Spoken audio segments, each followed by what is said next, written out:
Dalam hitungan hari, Zelensky berubah hingga para pemimpin Eropa menatap tajam padanya di hadapan Trump. Perhatikan ya guys, bagaimana raut wajah Presiden Macron, PM Starmer, dan lain sebagainya memperhatikan ketika Zelensky berbicara. Ini awalnya setelah pertemuan Presiden Rusia dan AS di Alaska, Zelensky menyatakan tak akan menyerahkan wilayahnya sejengkal pun. Sikap tersebut tentu diikuti oleh Eropa karena Zelensky yang punya kepentingan wilayah dan Uni Eropa sudah habis banyak membantu Zelensky, mulai dari bantuan alutsista sampai kehilangan akses migas Rusia.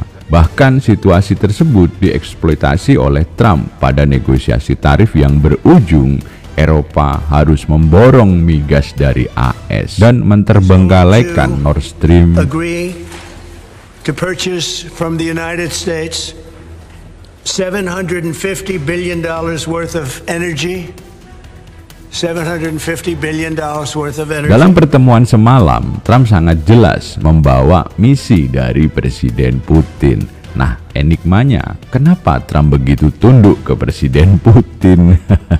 Apakah hanya karena Nobel perdamaian? Rasa-rasanya alasan tersebut tak cukup. Yang masuk akal adalah hegemoni migas, mineral kritis seperti uranium, dan kepentingan bisnis menjepit China juga India yang hari ini dianggap oleh AS sebagai kompetitor mereka.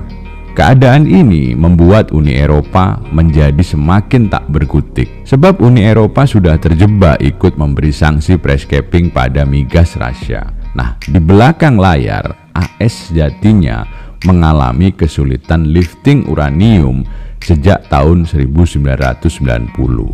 Mereka mulai mengandalkan pasokan impor dari Rusia, Kanada, Australia, Kazakhstan. Bahkan kini, Kazakhstan merupakan produser terbesar uranium dunia sekaligus pemasok utama AS, teman-teman. Nah, hari ini peta geoekonomi berubah. Trump menekan Kanada dengan tarif, tapi membebaskan tarif impor masuk AS untuk uraniumnya Kanada. Tapi Kanada ya nggak mau begitu saja terima. Kanada membalas balik dengan memasang tarif ekspor untuk uraniumnya yang diekspor ke AS. You need uranium. Well, the largest uranium mine comes out of Saskatchewan, comes over to Ontario, and then gets enriched down in the US. Apalagi Trump sudah menandatangani pembangunan pembangkit tenaga nuklir raksasa, sehingga AS yang awalnya memproduksi hanya 100 gigawatt listrik bertenaga nuklir akan menghasilkan 400 gigawatt ke depannya. Artinya, AS akan sangat membutuhkan material kritis uranium. Padahal tahun 2024 yang lalu, administrasi Biden justru memberi sanksi uranium Rusia yang mendorong Presiden Rusia dan Presiden Xi Jinping menguatkan strategi dengan ganti pemain di beberapa ladang yang dikerjakan oleh Rosatom BUMN Rusia. Dengan lihai, Rosatom ini kemudian melepas 50% sahamnya ke Snurdici Astana Mining Company milik China sebagai preventif, teman-teman, agar uranium Kazakhstan ya, yang dikelola oleh Kazakhstan bersama Rusia ini tidak terdampak di pasar global. Nah, begitu Trump masuk, ia melihat langkah Biden ini justru keliru dan justru bisa membuat kompetitornya yaitu China bisa menguasai sumber energi AS bahkan global. Apalagi misalnya jika Rusia kemudian melakukan strategi serupa pada ladang gas Bovanenkovo di Siberia Barat, misalnya ladang itu dialihkan kepemilikannya pada sahabat-sahabatnya untuk sementara waktu, tentu gigitan sanksi pada Nord Stream nggak berlaku lagi. Kepentingan-kepentingan inilah yang membuka alasan bagi Trump memilih tunduk pada Presiden Putin. Apalagi fakta menunjukkan India justru menjadi besar karena sanksi-sanksi tersebut. So, Trump ingin mendapatkan pasokan uranium Rusia dan sekaligus mineral-mineral kritis Rusia lainnya sebelum kompetitornya yaitu China dan India masuk lebih jauh. Sekaligus, ia ingin mempertahankan dagangan migasnya laku. Nah, begitu melihat reaksi Zelensky dan Eropa, Trump pun bereaksi, teman-teman. Diundanglah NATO dan EU berikut pemimpin kunci Eropa semalam, termasuk Zelensky di Gedung Putih, di mana Trump menyodorkan jika AS akan menjamin keamanan Ukraine. Zelensky sejatinya sudah kalah mental di awal pertemuan. Dia dipres terang-terangan di hadapan awak media, teman-teman, bahkan disindir soal pilpres Ukraine yang membuatnya kikuk bukan main. We can't have elections, but we can do security. We need, maybe how to say, we need a truth, yes, everywhere, in the battlefield, in the sky, in the sea, yeah, to make possible for people to do democratic, open, legal elections. So you say during the war you can't have elections. So let me just say 3.5 years from now.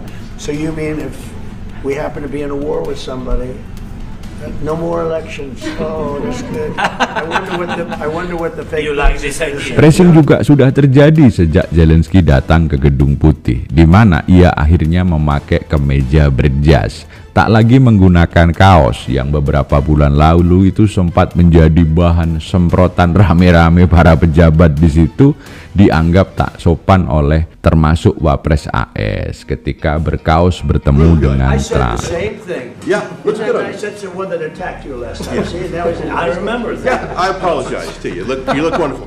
No, my first question for you, President Zelensky. In the same suit. You see, I changed, you are not. Maybe yours is much better.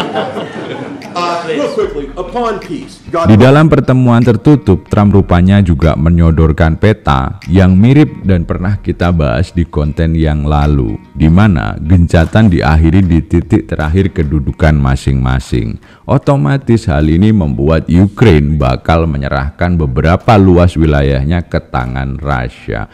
Dan itu sudah pernah disampaikan Presiden Prabowo sejak 2023. Namun mendapat tentangan keras dari Ukraine sendiri maupun beberapa negara Eropa. Dan hari ini di meja kotak Gedung Putih semua tercengang ya, melihat langsung perubahan ucapan Zelensky yang sekaligus membuktikan analisa Presiden Prabowo saat itu sangat-sangat jitu. Andai kata pada saat tahun 2023 Uni Eropa mendengarkan, termasuk Zelensky ini mendengarkan ucapan Presiden Prabowo, mereka harus withdraw ya, artinya tidak memaksakan untuk menerima Ukraine menjadi anggota NATO dan menghentikan persoalan di titik terakhir pasukan masing-masing, nggak sehancur ini. Nah, gitu dulu informasi singkat dari Mimin. Terima kasih, salam teman-teman. Please, our European friends, please do not think in terms of 5 or 10 years. More bloody than what's being experienced in Ukraine. Ask our Vietnamese friends, our Vietnamese brothers, ask our Cambodian brothers. Ask them how many times they've been invaded. Ask our Vietnamese friends how many times we have been invaded. Ask Indonesians how many times we have been invaded. We know war.